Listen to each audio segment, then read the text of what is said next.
Hey guys, how's it going? Hope you're doing well. My name is Crown, and today I'm going to read you some very interesting stories that I hope that you're gonna love. And now, without further ado, let's go! So this happened a while back in March 2021.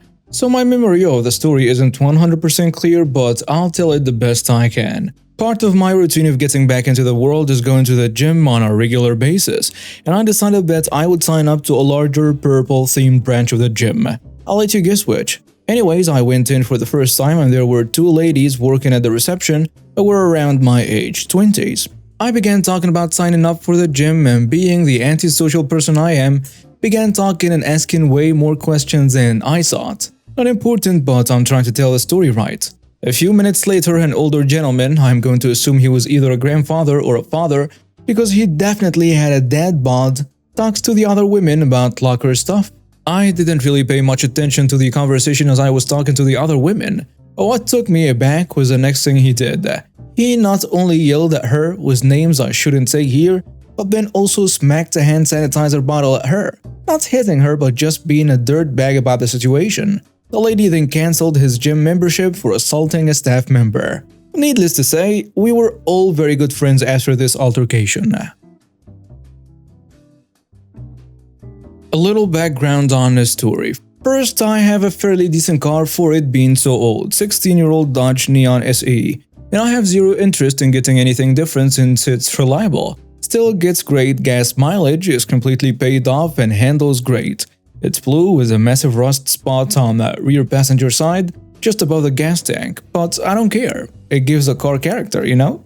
Second, this story takes place in Michigan, where as anyone who lives here or has driven through here knows, the roads here suck. Potholes, uneven streets, and jagged pavement on every stretch of road you'll ever drive down. Getting a flat tire at least once in your life while living here is both a guarantee and a rite of passage. The flat tire detail is relevant. The cast includes the entitled parent, entitled brat, dealership owner, and me. I was driving through town after my shift at work and had to take a really bad street because that's all I had available to me. I do my best to avoid potholes, but I end up striking a few anyway, and lo and behold, my rear driver's side tire takes a hit. I can feel that something's wrong with the tire, so I pull out the road into the nearest open drive I could find. Turns out I picked a used car lot and had plenty of room to inspect the damage. When I step out of the car to look at the tire, another car pulls into the lot behind me and proceeds to park on the other side. I noticed that the tire was low but not flat, because fortunately that pothole only loosened the seal on a stem valve, and I could fix it with a can of Fix-A-Flat that I kept in my trunk. While I'm fussing with my tire, the dealership owner comes out to greet me, most likely assuming I'm there to either trade in my car or shop around. When he sees my tire is low, he insists I slowly pull my car further away from the side of the road and up toward the front of the dealership building out of safety concerns. I agree and move my car where instructed. Turns out I was being watched by a dreaded entitled parent and her demonic spawn. Not long after I got my car moved up, the dealership owner was lending me a hand and helping with my tire, making sure the valve was secured and that the pressure was stable. I thanked him for his help and proceeded to sit back down in my car. As I put the key in the ignition, I hear something bang against my window and look up to see a woman, a stereotypical Karen trying to get my attention. I roll my window down to see what she wants. And that's my bad. Yeah, what's up? Are you through yet? Am I what? Through. Are you through because my daughter's been waiting long enough? I look past her and see her 16-year-old daughter dressed in a dark miniskirt, white tank top and 4-inch heels. This is February, by the way. She was also wearing so much cheap makeup you'd think she was auditioning for a role as a Joker. I ask, waiting for what? Don't act cute. She needs her turn. You've taken up enough of our time. What are you talking about? Are you stupid? Your test drive is over. Now it's my daughter's turn. The entitled brat is standing behind her entitled parent with her arms crossed over her chest and giving me a smug "wow, are all you commoners so stupid" type of grin on her arrogant face. Oh, I figured it out quickly and tried to defuse the situation. I wasn't on a drive test. I say get out. That's my car. No, it's not. I just saw you pull back into the lot. We were behind you the whole time, so don't try to lie to me. I wasn't. You didn't even go inside the building to sign the papers. So I know you're lying to me. You didn't buy this car, you're just being a stubborn little brat. No, this is my car. I have the… What's wrong with you? Get out now. No, this is my car. No, it's not. My daughter wants it and I'm going to buy it for her right now. She tried to pull open my door, but thankfully I locked it when I got inside. Give me the key. Before I had the chance to say anything, she reached through my window and made a grab for the key in the ignition. The key that was on a key ring was my apartment key and 4 other keychains, so clearly not the dealership's key. When she tried to pull it out, I grabbed her arm and pushed her back. Get away. You little witch, you just assaulted me. I quickly roll up my window and I'm ready to turn over the engine and drive off when I see the dealership owner returning. Ma'am, what's going on? He asks. This little witch just assaulted me. Call the police. She attacked me because I told her to let my daughter have a test drive, and now she's trying to steal the car. The dealership owner looks at me, looks at my worn-out, dirty car with a faded bumper sticker on the trunk, and gives the woman the classic, "Are you serious right now?" stare. Ma'am, this car isn't for sale. This is her car. No, it's not. Until she signs the paper, it's not hers, and my daughter wants to drive it. She just got her license, and I promised her I'd get her a blue car. This is the only blue car in the lot. It was not, by the way. There was another blue car parked behind her. And yes, her 16-year-old daughter, who just got her license, was going to test drive a car in heels. Ma'am, this car isn't mine to sell. It already belongs to her. No, it doesn't. I saw her drive the car onto the lot and I saw you telling her to pull up to the building. Stop trying to lie to me. She had a low tire. She pulled off because, why won't you let my daughter have her turn? She deserves her turn. Is it because my daughter isn't dressing like this witch? I am wearing blue jeans, tennis shoes, a baggy shirt with Kirby Nintendo on it, and a green jacket over top. The only skin visible is on my hands, neck and face. Ma'am, stop. I'm going to have to ask you to leave. No, my daughter needs this car. I promised her, and all you're doing is wasting my time. I'm asking you nicely to leave before I call the cops. You do that and I'm telling the cops that this witch assaulted me, pushed my daughter, and that you're selling stolen cars. Now give my daughter this car right now or else. She actually said or else like a cartoon villain. Ma'am, just leave. This is ridiculous. She pulled her phone from her purse and proceeded to call the cops herself. You're going to regret being so disrespectful to me. All you had to do was sell me this car. But no, you decided this witch was better than my daughter. My daughter deserved this car. I know I'm not in the wrong, but I'm still nervous. I look at the dealership owner through the windshield and he gives me a look that says everything will be fine. Just watch this. About 5 minutes later, a patrol car pulls up and the officer approaches the dealership owner. Before he even has a chance to ask any questions, the entitled woman starts shrieking at him at full volume. I want that witch arrested. She assaulted me and my daughter, and she's trying to steal my daughter's car. The cop unfazed and just looks at me, then over to the dealership owner without blinking. Hey. He calls the dealership owner by his first name. Is this true? Not a word of it. And if you want, you can check the lot's security cameras. He also calls a cop by his first name. The entitled parent is fuming and the entitled brat is just rolling her eyes like we were boring her or something. Why don't you believe me? You're not seriously going to take her word over mine? Just look at her. Ma'am, I need to get both sides of the story. Now you said she tried to steal? Yes, that's my daughter's car. Alright, fine. That's easy enough to prove. The cop walked over to the passenger side of the door, on the opposite side from where the Karen was still seething, and motioned for me to open the door.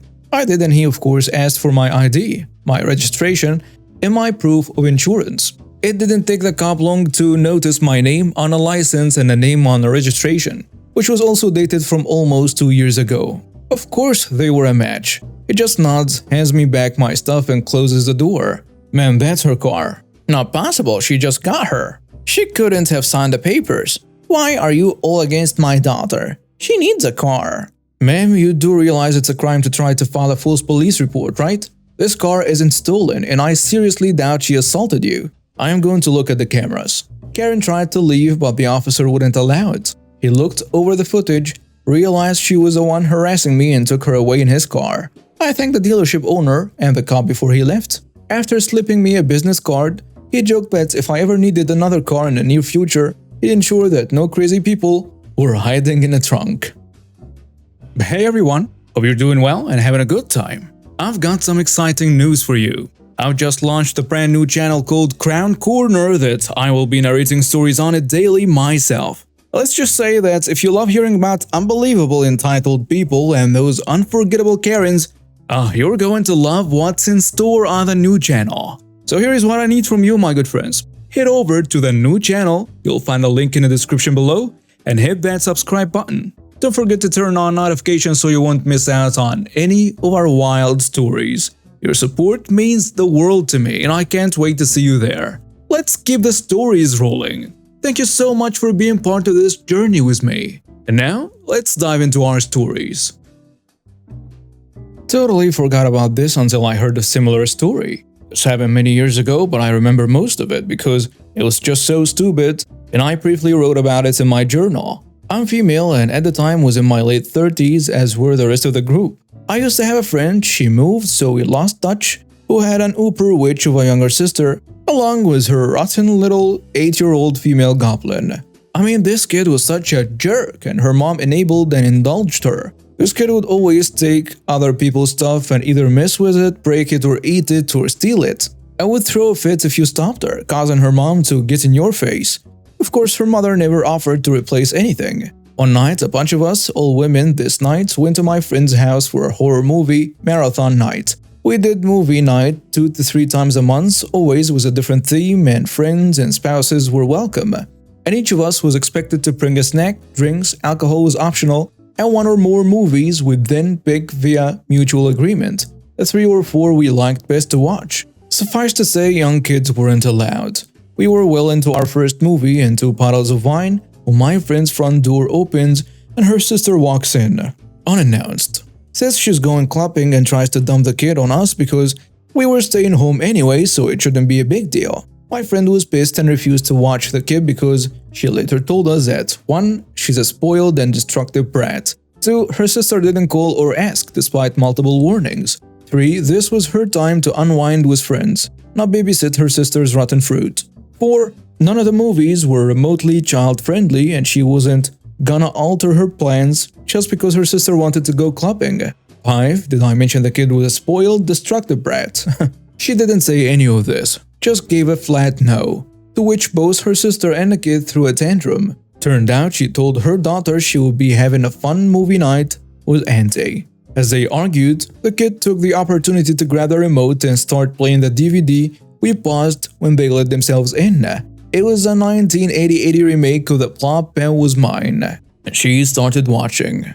None of us stopped her because honestly, we were too busy watching the sisters fight to notice. Ironically, we had paused it just before a particularly scary, gross scene where a little boy gets grabbed, pulled under the water, then comes up half melted and screaming before being dragged back under and devoured. Naturally, the brat freaks out and starts crying, which alerts her mother, who starts screaming at us for letting her kid watch. I'm paraphrasing here because this was a while ago and I didn't write her words. Our disgusting movies. Pretty sure she also dropped a couple of F-bombs too, then demanded to know who it belonged to. Since I hated this witch, I got up off the couch, but surprisingly so did another friend who is a very buff, sporty girl who the mother hated and actively feared because they had gotten into a fist fight the year prior when the uber witch flirted with my friend's fiancé at a party. And no, she wasn't drunk. Then slapped my friend, who promptly beat the crap out of uber witch in front of everyone. My friend glared at her, then said, "It doesn't matter whose movie it is. What matters is you coming in here uninvited, giving your sister nonsense, not watching your kid, then getting pissed off when your kid again touches stuff that isn't hers and ends up scaring herself. Now I suggest you get your kid, turn around, and go home." A smart person would have done what my friend said, but Uber Witch was never particularly smart. Instead of leaving, she turns to me and starts getting in my face, probably figuring I wasn't gonna retaliate because she was smaller than me. She's my height but much slimmer. She was right, but also wrong.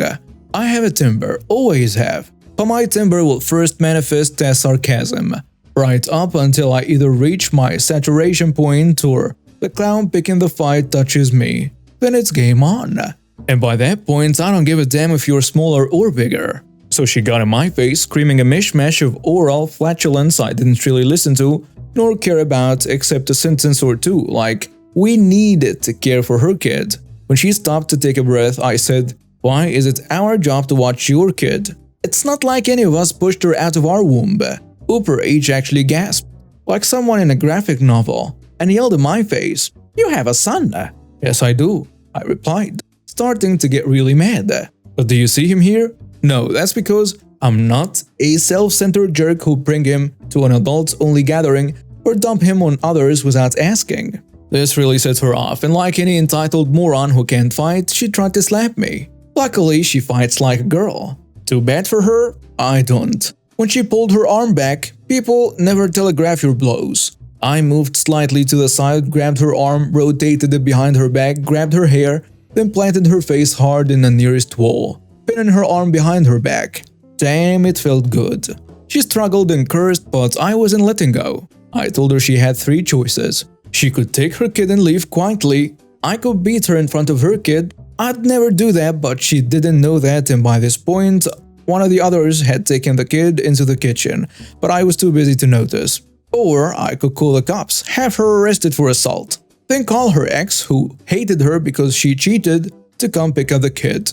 She agreed to option 1, but then tried to get her sister to side with her.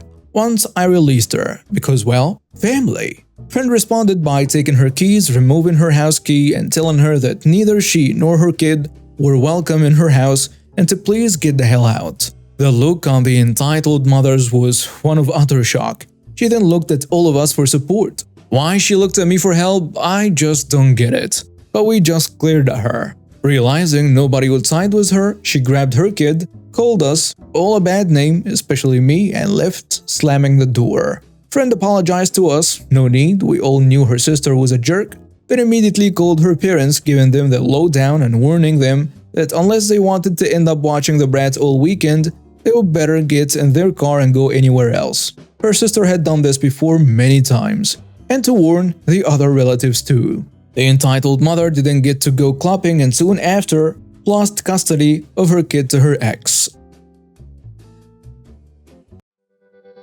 And now we have reached the end of today's stories. Thank you for watching and see you next time.